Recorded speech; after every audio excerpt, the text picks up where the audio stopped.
हाय दोस्तों, this is Gaurav Kumar Saxena, your biology educator and welcome to my new YouTube channel biology with Gaurav. Friends, अगर आप नए हैं तो प्लीज़ चैनल को सब्सक्राइब कर लीजिए और नीचे जो बेल आइकन का बटन है उसको प्रेस कर दीजिए फॉर न्यू नोटिफिकेशन।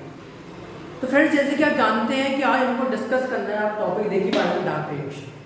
तो लास्ट टाइम हम लोगों ने लाइट रिएक्शन को डिस्कस कर लिया था और लाइट रिएक्शन में हमने जाना था कि साइक्लिक और नॉन साइक्लिक जो आपकी दोनों फोटोफॉस्फोरेशन होती है वो क्या होती है। इसके बाद हम लोगों ने कैल्विन थ्योरी देखी थी। इसके बाद हम लोगों ने पैरामीटर्स पढ़े थे। तो अगर दोस्तों आपने वो अभी तक मेरी जो लास्ट वीडियो है जो आपकी नॉन साइक्लिक और साइक्लिक वाली साथ साथ आपकी कैल्विन हाइपोथेसिस और आपके पैरामीटर्स वाली जो वीडियो है, अगर हमने वो नहीं देखी है तो फ्रेंड्स प्लीज़ उसको एक बार चेक कर लीजिए, जरा उसको देख लीजिए। तो ये आपकी जो थ्योरी होने वाली है ना, वो आपके जो बेसिक्स होने वाले हैं ना, तो ये ठीक बेसिस आपके इसको ऊपर मिलने वाले हैं। ठीक है, तो दोस्तों ज़्यादा टाइम वेस्ट ना करते हुए तो आज हम लोग पढ़ते हैं कि डार्क रिएक्शन होती है। तो लास्ट टाइम हमने लाइट रिएक्शन पढ़ी थी, आज आपको पढ़ना है डार्क रिएक्शन। तो बेसिकली डार्क रिएक्शन को हम समझने से पहले थोड़ा सा इसके बारे की जान लेते हैं होती क्या। तो बेसिकली होती है सबसे पहले आपकी लाइट इंडिपेंडेंट रिएक्शन। ये क्या होती है दोस्तों? आपकी लाइट इंडिपेंडेंट रिएक्शन होती है। दूसरी चीज में क्या होती है आपको बेटा, ये बायोसिंथेटिक फेज होता है। कौन सा फेज होता है आपका? ये बायोसिंथेटिक फेज होता है। कौन सा फेज होता है? बायोसिंथेटिक फेज होता है। अब बायोसिंथेटिक फेज क्या होता है ये तो आपको मालूम होगा, ये तो बहुत ही बेसिक जानकारी है। That is formation of glucose. यहाँ पे क्या होता है दोस्तों? आपका फॉर्मेशन ऑफ ग्लूकोज। ग्लूकोज का इसमें क्या होता है? फॉर्मेशन। आपको मालूम था कि लाइट रिएक्शन में आपको क्या मिला था? एटीपी मिला था। साथ साथ आपको क्या मिला था? NADPH2 मिला था। ये तो आपको मालूम होगा कि कितने मॉलिक्यूल्स आपको कहाँ पे 2 ATP मिला था, कहाँ पे आपको 1 ATP मिला था, कहाँ पे आपको एक NADPH2 मिला था। अगर आपको नहीं मालूम है तो प्लीज आप साइक्लिक और नॉन साइक्लिक फोटोफॉस्फोरेस दोनों वीडियो देखिए, फिर आप यहाँ पे आइए। तो ATP मिला था, आपको क्या मिला था? NADPH2 मिला था। इससे आपका क्या हो रहा था दोस्तों? फॉर्मेशन ऑफ ग्लूकोज हो रहा था। इससे आपका क्या हो रहा था? फॉर्मेशन ऑफ ग्लूकोज हो रहा था। और आपकी जो बायोसिंथेटिक फेज होता है, जब बायोसिंथेटिक फेज होता है, ये कहाँ पे होता है? ये आपका होता है स्ट्रोमा पार्ट में। कहाँ पे होता है दोस्तों? आपका स्ट्रोमा ऑफ क्लोरोप्लास्ट। कहाँ पे होता है दोस्तों? आपका स्ट्रोमा ऑफ क्लोरोप्लास्ट। और आप सोचते हो डार्क रिएक्शन क्या अंधेरे में होती है? नहीं, डार्क रिएक्शन 24/7 होती है। Dark reaction can occur in day also, can occur in day also. ये दिन में भी हो सकती है, रात में भी हो सकती है, दिन में भी हो सकती है। सो जैसे कि आप जानते हो कि जो डार्क रिएक्शन होती है तो बेसिकली इसकी 2 साइकिल्स आपको पढ़नी है। आपको एंटी के हिसाब से 2 साइकिल पढ़नी है। सबसे पहले आपको पढ़नी है C3 साइकिल। सबसे पहले आपको क्या पढ़नी है? C3 cycle. और C3 साइकिल को हम क्या कहते हैं दोस्तों? कैल्विन साइकिल भी कहते हैं। कौन सी साइकिल कहते हैं? कैल्विन साइकिल कहते हैं। इसके बाद आपको पढ़नी है C4 साइकिल। इसका आपको दोस्तों क्या पढ़नी है? C4 साइकिल कहते हैं, जिसको क्या कहते हैं? हैच एंड स्लैग साइकिल भी कहते हैं। क्या साइकिल कहते हैं दोस्तों? Hatch and slag cycle. Hatch and slag cycle भी कहते हैं। तो आपको C3 साइकिल भी पढ़नी है, C4 साइकिल भी पढ़नी है, जो कि बहुत इंपॉर्टेंट होने वाला है आपका दोनों के दोनों नीट 2023 के। और बहुत जल्दी इसके आपके नोटिफिकेशन आने वाले हैं। दिसंबर मंथ के, दिसंबर लास्ट वीक में, जनवरी फर्स्ट वीक में इसके आपके नोटिफिकेशन आ जाएंगे मोस्ट प्रोबेबली। तो फ्रेंड्स चलो आगे चलते हैं, ज़्यादा समय वेस्ट ना करते हुए। आपको अगर नोट्स बनाने हैं तो आप प्लीज़ वीडियो को पॉज कर लीजिएगा, आप उसको नोट्स बना सकते हो। बहुत इजी नोट्स है आपको, जिससे आप इजी उसको क्या कर सको, अपने एग्जाम के टाइम में उसका मदद कर सको।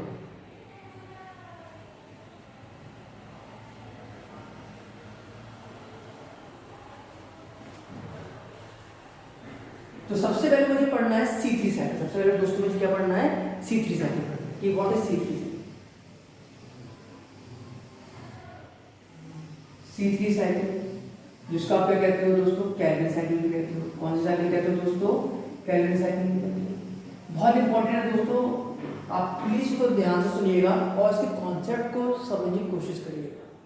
तो सबसे पहले इसकी थोड़ी सी हिस्ट्री देख लेते हैं कि हिस्ट्री है क्या।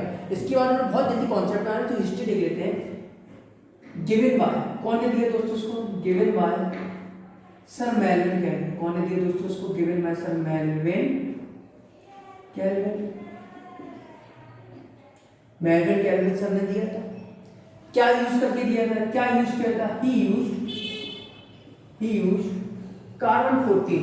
क्या नहीं यूज किया था? Carbon 14 radio active isotope, radio active isotope ने यूज किया था। और जो आपकी कार्बन 14 रेडियो एक्टिव आइसोटोप होती है बेटा, ये कहाँ पे यूज होती है आपकी? कहाँ पे यूज होती है आपकी? Used in photosynthetic alga. कहाँ पे यूज की थी दोस्तों? की फोटोसिंथेटिक एल्गा यूज की। अब ये है क्या? क्या मतलब होता है C3 का? C3 का मतलब होता है 3 कार्बन। ये तो आपको समझ में आ रहा है, C3 का मतलब 3 कार्बन। अब बेसिकली इनकी हाइपोथेसिस थी, किनकी हाइपोथेसिस थी? कैल्विन सर की हाइपोथेसिस थी। हाइपोथेसिस दोस्तों क्या थी? देखते हैं। इनका मानना था कि 2 कार्बन होंगे। इनका मानना था कि 2 कार्बन होंगे और तीसरा कार्बन उड़ते हुए आएगा। किसके फॉर्म में? CO2 के फॉर्म में। किसके फॉर्म में? CO2 के फॉर्म में। इनका मानना था कि 2 कार्बन होंगे और एक कार्बन कहां से आएगा? CO2 के फॉर्म में आएगा। तो दोनों मिलकर क्या बना लेंगे? 3 कार्बन कंपाउंड बना लेंगे। ये हाइपोथेसिस थी, और हाइपोथेसिस में हम कुछ भी सोच सकते हैं, आप कुछ भी सोच सकते हैं। पर एक्चुअली था क्या? इन एक्चुअल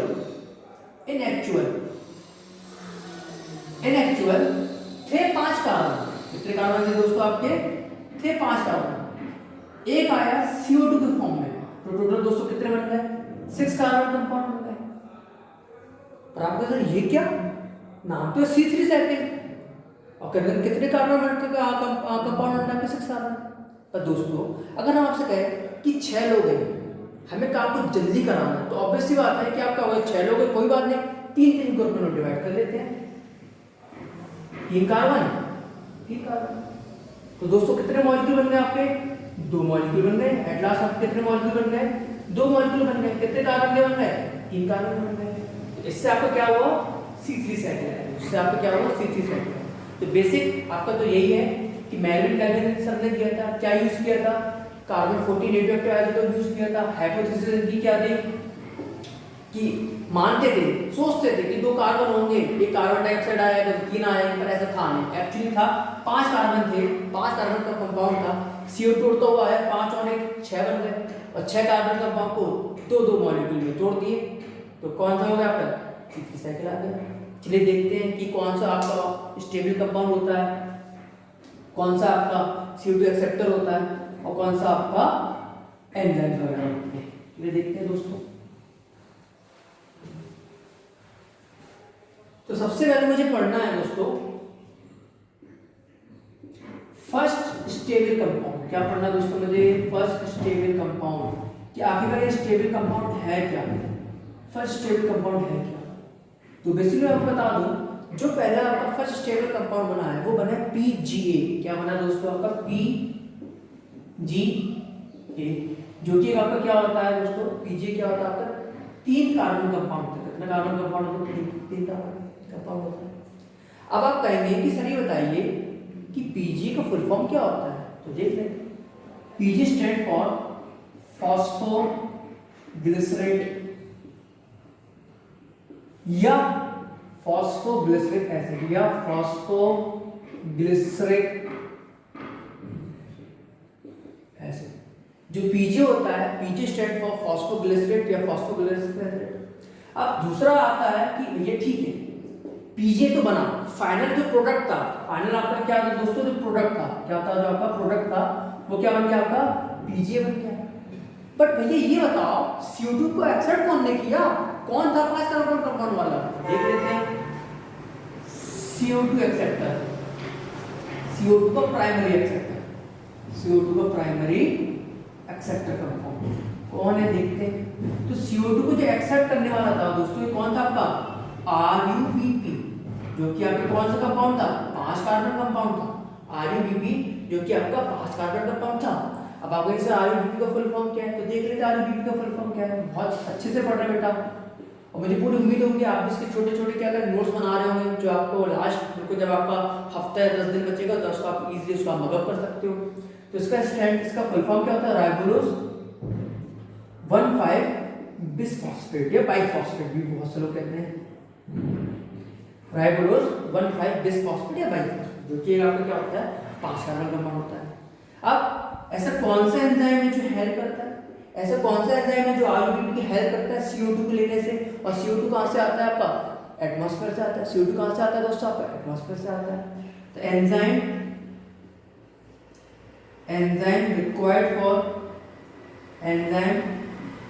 रिक्वायर्ड फॉर फिक्सेशन, कौन सा फिक्सेशन? CO2 fixation. और CO2 फिक्सेशन देख लेते हैं दोस्तों ऐसा कौन सा एंजाइम है। तो उस एंजाइम का नाम है रुबिस्को। उस एंजाइम का नाम है दोस्तों रुबिस्को। अब आप कहोगे सर रुबिस्को का फुल फॉर्म क्या है? तो रुबिस्को को 4 पार्ट में तोड़ लेते हैं, RUBISC और O। देखते हैं रुबिस्को का फुल फॉर्म क्या है। तो rubisco stand for ribulose bisphosphate carboxylase ऑक्सीलेज।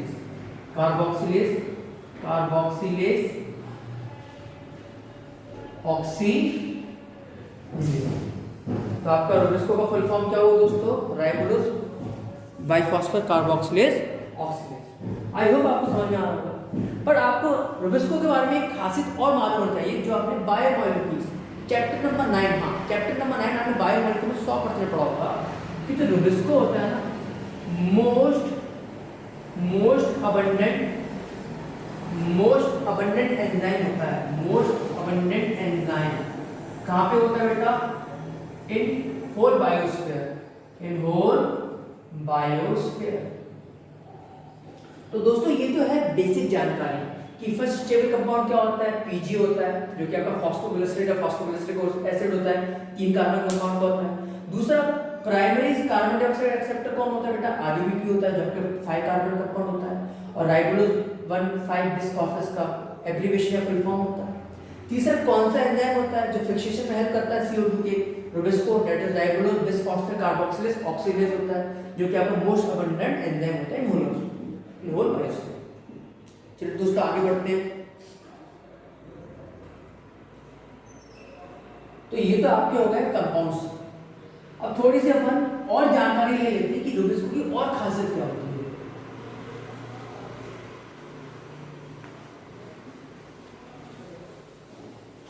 चलिए दोस्तों रुबिस्को की और खासियत क्या होती है,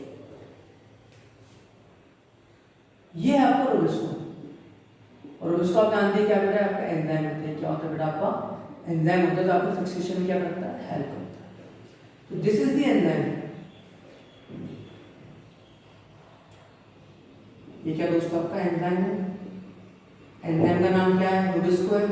और ये इसकी क्या दोस्तों? Active site. ये दोस्तों इसकी क्या है? Active site. और एक्टिव साइट को क्या कहते हैं? पॉकेट्स भी कहते हैं। एक्टिव साइट को दोस्तों हम क्या कहते हैं? पॉकेट्स भी कहते हैं। एक्टिव साइट को हम क्या कहते हैं? पॉकेट्स भी कहते हैं। बट रुबिस्को को दोनों से प्यार है। रुबिस्को को CO2 से भी प्यार है और ऑक्सीजन से भी प्यार है। क्या ऐसा कैसा एंजाइम है जिसको दोनों से प्यार है? ये तो चीज होती है रुबिस्को, यही तो खासियत है। पर आपसे छोटे से क्वेश्चन पूछना चाहते हैं कि रुबिस्को को सबसे ज्यादा किससे प्यार है? CO2 से प्यार, ऑक्सीजन से प्यार है? ऑब्वियसली आता है, आपका बिल्कुल सही आंसर है, दैट इज CO2। दोनों से प्यार है। अब कोई पूछता है रुबिस्को भैया तुम किससे सबसे ज्यादा प्यार करते हो? CO2 से करते हो, O2 से करते हो?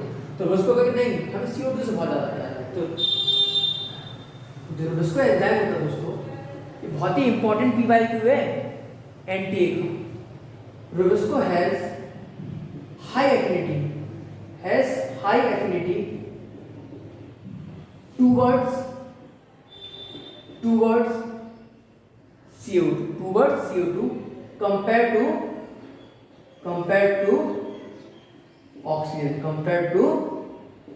oxygen। तो ये तो है रुबिस्को की खासियत। अब हम पढ़ लेते हैं कि भैया ये ठीक है कहाँ कहाँ होता है।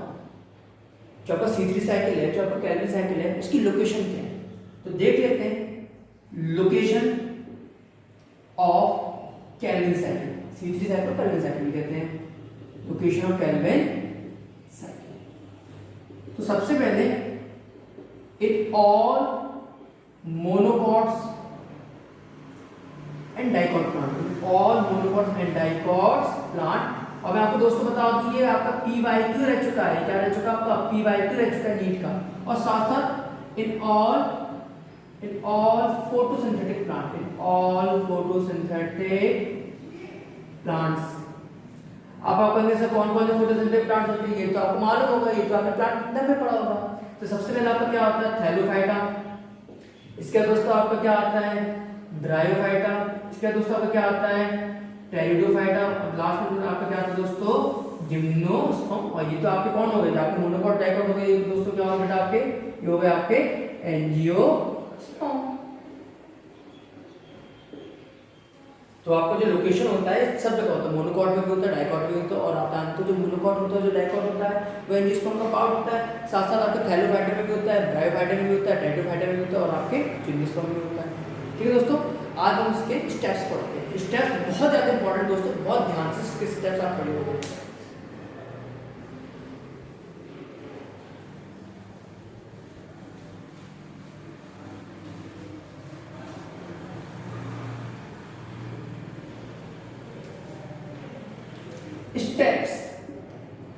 Steps of C3 cycle.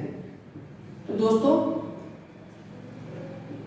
ये 3 साइकिल में डिवाइड है। सबसे पहले आपका कार्बोक्सिलेशन, सबसे पहले क्या है आपका कार्बोक्सिलेशन। सबसे पहले आपका दोस्तों क्या है कार्बोक्सिलेशन है। कार्बोक्सिलेशन के बाद आपका क्या आता है रिडक्शन आता है। क्या आता है दोस्तों आपका रिडक्शन, और फिर क्या आता है दोस्तों आपका रीजेनरेशन।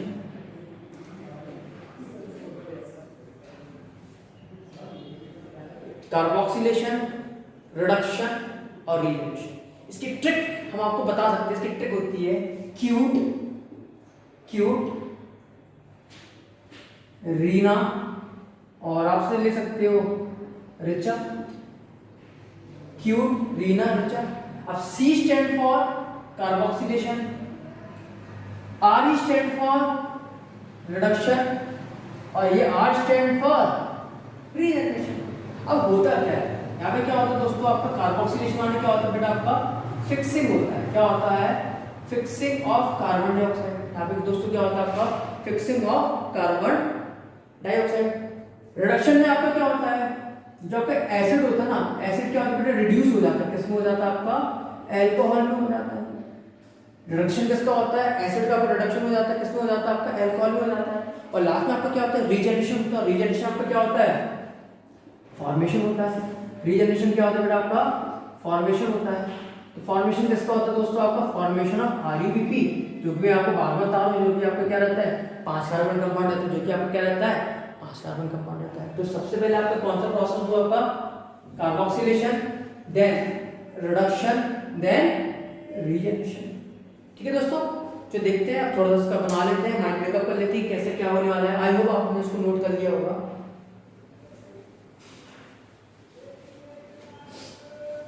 चलिए, तो सबसे पहले आपको क्या चाहिए, सबसे पहले आपको चाहिए RUBP। आपको क्या चाहिए सबसे पहले बेटा RUBP, जो क्या रहता है आपका 5 कार्बन कंपाउंड रहता है।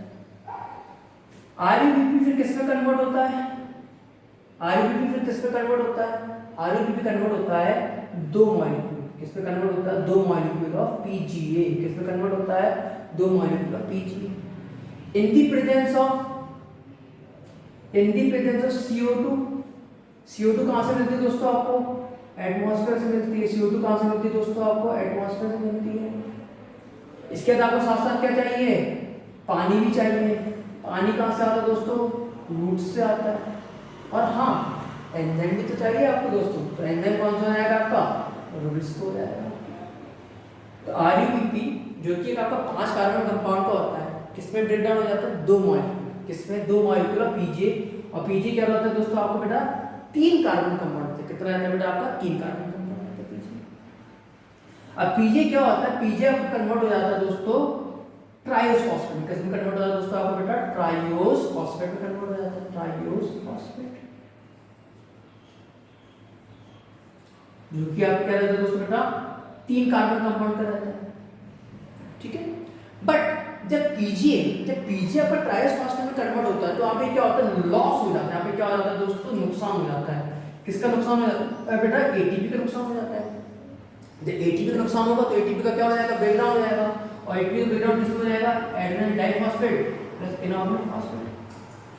साथ साथ क्या होता है बेटा आपका 2 मॉलिक्यूल NADH2 NADPH2 का भी क्या होता है दोस्तों, नुकसान होता है। और किसमें ब्रेकडाउन हो जाता है बेटा, 2 molecule of NADP plus proton, 2 molecule, इसका क्या हो जाता है, लॉस हो जाता है दोस्तों। इसका क्या हो जाता है, लॉस, मींस नुकसान। आपको फायदा नहीं हुआ, सिर्फ नुकसान हुआ। और फिर लास्ट में क्या होता है, जो कि आपका ट्राइस फॉस्फेट होता है, जो कि आपका ट्राइस फॉस्फेट होता है, वापस क्या हो जाता है आपका, रीजेनरेट हो जाता है। वापस क्या हो जाता है बेटा आपका, रीजेनरेट हो जाता है। क्या हो जाता है, रीजेनरेट हो जाता है। जब रीजेनरेट होता है तो यहाँ से क्या निकल जाती है दोस्तों, आपके यहाँ से निकल जाते हैं CO2, और CO2 किसके बनाती है बेटा, आपकी ग्लूकोज बनाती है। CO2 क्या बनाती है, ग्लूकोज बनाती है। और लास्ट में आपको क्या हो जाता है, फिर से नुकसान होता है। लास्ट में क्या होता है आपको दोस्तों, नुकसान होता है।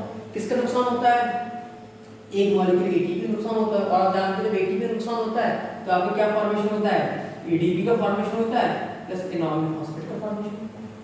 तो ये आपका जब RUBP से जब आपका PGA बना, तो ये प्रोसेस कौन सी थी बेटा, आपकी कार्बोक्सिलेशन। ये प्रोसेस कौन सी थी बेटा, आपकी कार्बोक्सिलेशन। जब PGA से आपका ट्राइस फॉस्फेट बना, तो ये क्या था बेटा आपका, ये था आपका रिडक्शन। ये क्या था आपका दोस्तों, रिडक्शन। और यहाँ पर ट्राइस फॉस्फेट वापस RUBP में बना, तो ये क्या बना बेटा आपका, रीजेनरेशन। ये कौन सा बना बेटा आपका, रीजेनरेशन। और जब आपका ट्राइस फॉस्फेट जब आपका RUBP बना, तो आपका एक एंजाइम और यूज हुआ। इस एंजाइम का नाम क्या था दोस्तों, हम यहाँ पे लिख दे रहे हैं, RUBP synthesis enzyme. RUBP synthesis enzyme. तो ये क्या हुआ दोस्तों, आपका ये आपका फॉर्मेशन हुआ RUBP से PGA से आपका ट्राइस फॉस्फेट, वापस आपका RUBP बन गया। CO2 पहले आपने लिया, फिर CO2 आपने छोड़ा, CO2 का यूज हो गया, आपका ग्लूकोज का यूज हो गया। यहाँ पे आपका एक ATP मॉलिक्यूल नुकसान हुआ, यहाँ पे आपको 2 ATP मॉलिक्यूल नुकसान हुआ, और आपका 2 NADPH मॉलिक्यूल नुकसान हुआ। तो टोटल बेटा ये क्या है आपकी, टोटल ये आपके C3 साइकिल। ये क्या है आपके दोस्तों, C3 साइकिल। आई होप आपको ये साइकिल समझ में आ रहा है। तो दोस्तों इसको रब करते हैं, आई होप आप उसको नोट डाउन कर रहे होंगे।